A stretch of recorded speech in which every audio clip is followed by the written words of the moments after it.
Olá, meu nome é Cíntia de Mello França e meu trabalho é sobre identificação de dados discrepantes em sistemas IoT através de redes neurais e algoritmos de clusterização. Nos últimos anos, houve um aumento da quantidade de dispositivos distintos conectados à internet. Eles podem ser desde simples sensores a smartphones, relógios inteligentes e câmeras de segurança, por exemplo. Eles contam com sensores que monitoram o ambiente ou situação específica e enviam os dados para um servidor na nuvem, através dos gateways. O objetivo é que esses dados sejam analisados e assim consigam prover serviços inteligentes ao usuário. É preciso lembrar que os sensores podem falhar e os dados transmitidos podem conter erros. Se existirem dados defeituosos ou inconsistentes, a tomada de decisão será prejudicada. Por exemplo, se um sensor de temperatura configurado para coletar e transmitir dados em graus Celsius tiver algum problema e passar a transmitir o valor em Fahrenheit, a aplicação ficará inconsistente. Assim, é importante que esses dados defeituosos sejam identificados e não sejam considerados na análise, para garantir serviços de maior qualidade. Além disso, algumas aplicações podem requerer resposta em tempo real. Então, esperar uma resposta de um servidor na nuvem pode ser inviável, dada a quantidade de dados, tráfego e latência na rede. Por isso, é esperado que cada vez mais o armazenamento e processamento de dados fiquem mais próximos aos usuários, nos dispositivos IoT ou em gateways. A nossa proposta, então, é transmitir para o servidor de aplicação na nuvem apenas dados considerados válidos, corretos. Isso diminuirá a sobrecarga na rede e garantirá análises mais eficientes. Para isso, cada gateway implementará um modelo de aprendizado de máquina, considerando os dados recebidos dos sensores. Esse modelo será utilizado para preencher dados que vierem incompletos e para classificar os dados entre válidos e discrepantes. Nem sempre existem dados classificados a priori para utilizar no treinamento. Por exemplo, uma temperatura de 5 graus Celsius pode ser aceitável em uma determinada cidade, porém não ser esperada em outra. Assim, a definição do que é válido ou discrepante irá variar de acordo com os demais dados recebidos. Por isso, a ideia é utilizar técnicas não supervisionadas em gateways, como a clusterização, para agrupar dados similares e identificar ruídos.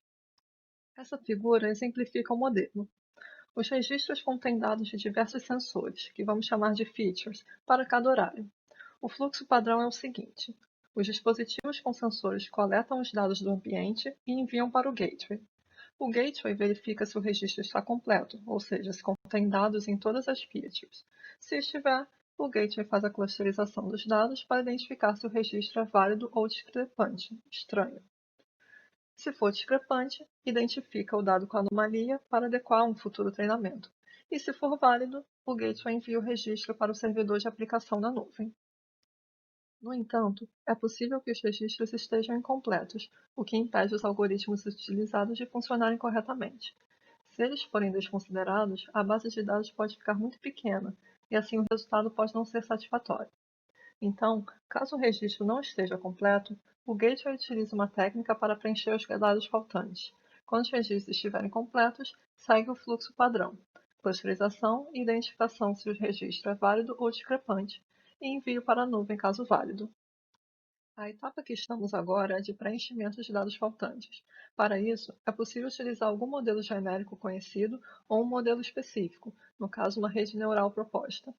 O modelo genérico preenche todas as features de uma vez. Como exemplo, podemos substituir os valores faltantes pela média dos dados da feature ou utilizar o algoritmo KNN Imputer, por exemplo.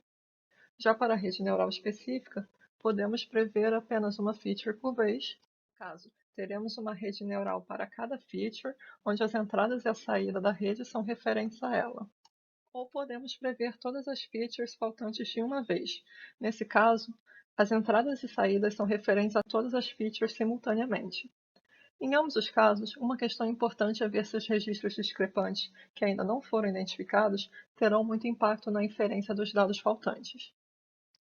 Em seguida, temos a fase de classificar os dados em válidos ou discrepantes. Nessa fase, nós iremos testar três técnicas. A primeira é o gateway executar apenas a clusterização, ou seja, para cada registro novo, ele executa a clusterização e descobre se o registro é válido ou discrepante. Aqui é importante ver se o tempo e o processamento serão viáveis, de acordo com a aplicação. A segunda técnica é realizar a clusterização seguida da classificação. O resultado da clusterização, então, seria utilizado como as classes. Assim, sempre que chegar um registro novo, apenas o classificador precisará ser utilizado. Porém, é preciso executar a clusterização de tempos em tempos para atualizar essas classes. A terceira técnica é utilizar apenas a rede neural, pois como ela consegue prever o valor de um dado faltante, ela também consegue identificar se o dado recebido está muito distante do dado esperado. Aqui temos que verificar se a correlação entre os dados é respeitada. Por exemplo, todos os dados são válidos individualmente, mas juntos são conflitantes. Em resumo, os próximos passos do trabalho são analisar as três técnicas anteriores para classificar dados como válidos ou discrepantes, a fim de verificar quando é melhor usar uma ou outra, e, por fim, implementar o modelo proposto em um gateway, que tem recursos mais limitados, para verificar sua eficácia. Obrigada.